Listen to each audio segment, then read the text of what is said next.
নমস্কার। আজকে সাপ্তাহিক রাশিফল নিয়ে আলোচনা করব।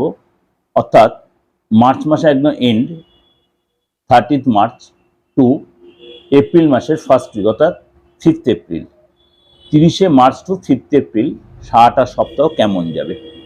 অবশ্যই বলি, কিছু গ্রহ আছে যারা তার নক্ষত্র ট্রানজিট হবে, আপনার নক্ষত্রের চলন চেঞ্জ করতে পারে, ডিগ্রি চেঞ্জ হবে। সুতরাং সেগুলো কিন্তু সবকটাই কিন্তু আপনার রাশির ক্ষেত্রে প্রভাব পড়বে। আপনার রাশির ক্ষেত্রে প্রভাব পড়ে কি সবসময় খারাপ হবে? কখনোই না। দেখো, আগের সপ্তাহটা আপনার, বিগত সপ্তাহে আপনার একটু চাপ গেছিল, এই সপ্তাহে দেখো তার চেয়ে একটু বেটার হবে। এই জায়গাটা কিন্তু আপনাকে একটু বুঝতে হবে। আগে যদি অ্যাকচুয়ালি ভালোবাসেন, আগে একটা কমেন্ট সেকশনে কমেন্টস দিলেন তাহলে আপনি রাজত্ব হয়ে গেল, তা কিন্তু ভাববেন না। চলুন তাহলে জেনে নিই আজকে এই যে 30 মার্চ টু 5 এপ্রিল আপনার জন্য কি অপেক্ষা করে আছে 12 রাশির ক্ষেত্রে। প্রথমেই বলি, আপনার শরীর স্বাস্থ্য, আর্থিক জায়গা, ফ্যামিলি কন্ডিশন, কেরিয়ার বা আপনার দাম্পত্য লাইফ, এই নিয়ে আমাদের মোটামুটি একটা আলোচনা থাকে, বা এইটাই আমাদের মানে কি বলবো, মানে প্রেডিকশন যাকে বলে। তো এই প্রেডিকশনটা পেতে গেলে আপনাকে অবশ্যই গোড়া হিসেবে বেস করে এগোতে হবে। আজকে আলোচনা করব সিংহ রাশি। সিংহ রাশি প্রথমে বলি, আপনার মানে এই সপ্তাহটা আপনার জন্য কোনো কোনো জায়গায় একটু অস্থিরতাবোধ আপনাকে কাজ করবে। হয়তো কোনো কোনো কারণে আপনাকে আইনি ঝামেলা জড়িয়ে পড়তে পারেন, কোনো অশান্তি ঝামেলা আপনি জড়িয়ে পড়তে পারেন। আপনি হয়তো কথা দিয়ে কথা নাও রাখতে পারেন, তার জন্য কিন্তু আপনাকে কোনো থানা পুলিশ হতে পারে, আইনি ঝামেলা জড়াতে পারেন। আপনি হয়তো লোকের কাছে অপমানিত হতে পারেন। সুতরাং সতর্ক থাকবেন। মানে বিশেষ করে আপনাকে কমিটমেন্টের ব্যাপারে মিথ্যার আশ্রয় না নেওয়াটা বেটার হবে। কেননা সিংহরাশি লোকেদের মাঝে মাঝে অপ্রয়োজন আপনি কিছু কিছু জায়গায় একটু মিথ্যার আশ্রয় নিয়ে ফেলেন, যেটা না নিলেও হয়তো চলে যায়। এটা সতর্ক থাকবেন। এই সপ্তাহে কিন্তু আপনার অপমানের যোগ রয়েছে।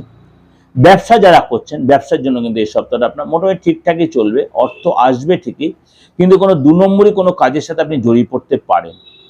এবং এই সপ্তাহে কিন্তু আপনার মানে কাজের জায়গায় যদি আপনি চাকরি করছেন, বা সরকারি হোক বেসরকারি, কর্মচারী বা বস আপনার কিন্তু এই সপ্তাহে আপনার নর্মাল সাপোর্ট দেবে, কিন্তু কোনো কোনো সময় তারা আপনার বিরুদ্ধাচরণ করতে পারে, আপনার বিরুদ্ধে যেতে পারে। এই সপ্তাহে কিন্তু আপনাকে অবশ্যই বাবা মা শরীর স্বাস্থ্য নিয়ে সতর্ক থাকতে হবে। মা আপনাকে একটু টেনশনে থাকবে। আপনার মা যদি থেকে থাকেন, মা আপনার হেলথ নিয়ে একটু টেনশন থাকবে। আপনার পরীক্ষা থাকতে পারে, এক্সাম থাকতে, আপনার স্টুডেন্ট রয়েছে, পড়াশোনা আপনাকে মন দিতে হবে। পড়াশোনার মানে অস্থিরতাবোধ কাজ করতে পারে, একটু দুরন্তপানা অস্থির, যারা স্টুডেন্ট রয়েছে দুরন্তপানা অস্থিরপানা কাটাবে, পড়াশোনায় কনসেন্ট্রেট করতে, রেজাল্টটা ভালো হবে। মনটা উড়ু উড়ু করবেন না, আড্ডা ইয়ার্কি এগুলো কম করবেন, কারণ এইসব আপনার পরীক্ষার সিচুয়েশন, যারা স্টুডেন্ট যারা পড়াশোনা করছেন পরীক্ষা থেকে অবশ্যই পড়াশোনার মন দিন, না পরীক্ষার রেজাল্টটা কিন্তু ডিস্টার্ব হতে পারে। এই সময় কিন্তু আপনি ভাগ্যের মানে সাপোর্ট পাবেন ঠিকই, কিন্তু আপনাকে সেটা ইউটিলাইজ করতে হবে। আপনাকে ছল চাতুরি ত্যাগ করতে হবে, আপনাকে নেগেটিভ পথ অ্যাভয়েড করতে হবে। যাকে যে কমিটমেন্ট করে যে ধার নিয়েছেন সেই টাকা শোধ করতে হবে। এবং ভাই বোনের সাথে কিন্তু আপনার একটা বিরোধ জায়গা তৈরি হতে পারে। আপনার কিন্তু প্রচুর শত্রু হবে, লোকে আপনাকে অপদস্থ করবে, আপনার সামাজিক সম্মান যাবে। এই সময় কিন্তু আপনাকে নিজেকে অনেক বেশি সতর্ক সংযত থাকতে হবে। খাওয়া দাওয়ার প্রতি কন্ট্রোল রাখবেন, এবং বেশি বেলা করে ঘুম থেকে না উঠে অবশ্যই তাড়াতাড়ি করে ঘুম থেকে উঠবেন, অবশ্যই যোগা করবেন, জিম করবেন, এবং তর্ক অশান্তি এড়িয়ে চলবেন। কারণ এই সপ্তাহে কিন্তু আপনাকে কোনো কারণে হয়তো আইনি ঝামেলা জড়িয়ে পড়তে পারেন। এই সপ্তাহে 30 থেকে 31 থেকে আপনার সফলতার দিন হলো। কোনো কোনো সময় আপনার ভীষণ টেনশন, রাতের ঘুম কমে যেতে পারে। কোনো কোনো সময় আপনার কোনো কনিক রোগে, পেটের কোনো প্রবলেম আপনি ভুগতে পারেন। দেখা গেলো পায়ে হঠাৎ হাঁটুর বা আপনার জয়েন্ট পেন হতে পারে। এগুলো কিন্তু আপনাকে কষ্ট দিতে পারে। এই সপ্তাহে কিন্তু আপনার অবশ্যই মানে লোকের সাথে সতর্ক হয়ে কথা বলে মিথ্যার আশ্রয় নেবেন না, সংযত থাকবেন এবং কনফিডেন্ট থাকবেন। আপনি অনেক জায়গাতে নিজেকে বের করে নিয়ে আসতে পারবেন। এটা ওভারঅল একটা প্রেজেন্টেশন আপনাকে করলাম। অবশ্যই আপনাদের সবকটা দিক সাইড নিয়েই বললাম, ব্যবসার ক্ষেত্রে বললাম, চাকরির ক্ষেত্রেও বললাম, কেরিয়ারের ক্ষেত্রেও বললাম, পড়াশোনার ক্ষেত্রেও বললাম, সবকটাই আপনাদের কিন্তু মানে সাপ্তাহিক হিসেবে বললাম। অবশ্যই আপনাদের ভালো লাগবে। ভালো লাগলে অবশ্যই লাইক করবেন, শেয়ার করবেন, যোগাযোগ করতে হলে বুকিং নামে ফোন করবেন। আর যারা বাংলাদেশে আমাকে ফোন করছেন যে আমার সাথে অনলাইন কনসালটেন্সি নেবেন বলে, আপনাদের একটা কথা আমি বারবার হাত জোর করে করজোড়ে নিবেদন করছি, আমি আপনাদের সার্ভিস দেওয়ার জন্য আমি খুবই এগিয়ে আছি, কিন্তু আপনাদের সাথে মানে আমাদের লেনদেনের ট্রানজাকশনটা কোনো একটা জায়গায় আটকে রয়েছে। যদি আপনার কোনো মানে লেনদেন জায়গাটা আপনার জানা থাকে, আপনি বা আমার বাংলাদেশের বন্ধু যারা আমার প্রোগ্রাম শুনছেন, যারা আমাদের সার্ভিস নেওয়ার বা প্রেডিকশন নেওয়ার জন্য প্রচণ্ড উদ্গ্রীব হয়ে আছে, আমাকে সেটা একটু সার্ভিসের সিস্টেমটা বলবেন কীভাবে আপনাদের মানে লেনদেন ট্রানজাকশন, তাহলে আমি আপনাদের কাছে খুব ফ্রিভাবে সার্ভিসটা দিতে পারবো। কারণ আমি অল ওভার ওয়ার্ল্ডে সবাইকে দিতে পারছি, কিন্তু বাংলাদেশের সাথে আমি ডিটাচ হয়ে গেছি, বা আমি কেন আদার্স কেউ পারে কিনা আমি সেটা জানি না। যদি সেই সিস্টেম জানা থাকে আমাকে একটু বলবেন, অবশ্যই আপনাদেরকেও আমি সার্ভিসটা দিতে পারবো। কারণ আপনাদের আমি অনলাইন যে লেনদেনটা সেটা আমার ঠিক প্রসেসটা জানা নেই।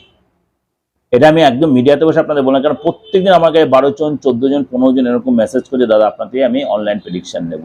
কিন্তু আমি একটা জায়গায় নিরুপায় হয়েছে, আপনাদের কাছে আমি কীভাবে প্রেডিকশনটা দেবো, কীভাবে আপনাদের কাছে পেমেন্ট হবে, কীভাবে দেবেন বা কীভাবে কী করবো আমি সেটা বুঝতে পারছি না। এটা আপনারা আমাকে সহযোগিতা করেন যে আমি তাহলে সেটা আপনাদের আমি প্রপার গাইডটা আমিও করতে পারবো। যাই হোক, আর যারা তন্ত্র মতে যে কোনো কাজ করাতে চাইছেন, তন্ত্র মতে মানে মৃত মানুষ জাগিয়ে তোলা ছাড়া যে কোনো তন্ত্রমতে যে কোনো বিদ্বেষণ, শত্রু দমন, বশীকরণ, বা আপনার ফ্যামিলিগত প্রবলেম, বা আপনাদের মনে করুন পার্টনারের সঙ্গে লাইফ পার্টনার, বিজনেস পার্টনার, এইসব প্রবলেম, মনে করুন আইনি ঝামেলা, সাংসারিক প্রবলেম, ভাই ভাই অশান্তি, সম্পত্তিগত ফ্যাক্টর, এগুলো নানা রকম প্রবলেম প্রত্যেকটা মানুষের জর্জরিত হয়ে আছে। যে কোনো ধর্মের লোকেদের, প্রত্যেকটা ধর্মের মধ্যেই আছে। তো আমার হিন্দু ধর্মে না, শুধু মুসলিম না, সব ধর্মের লোকেদের মধ্যেই কুটকচালি বা এই অশান্তির পরিবেশ হয়। যদি সেখান থেকে আপনি বেরিয়ে আসতে চান, তন্ত্রমতে কোনো প্রতিকার করতে চান, অবশ্যই যোগাযোগ করতে পারেন। সবসময় আমার চেম্বার আছে তাই নয়, আপনি অনলাইনেও সেই প্রেডিকশন আপনি কুরিয়ার মধ্যে সার্ভিসটা পাবেন। ভালো থাকবেন। আমার বুকিং নাম্বার রয়েছে 8910733325 9433960106। নমস্কার, ভালো থাকবেন।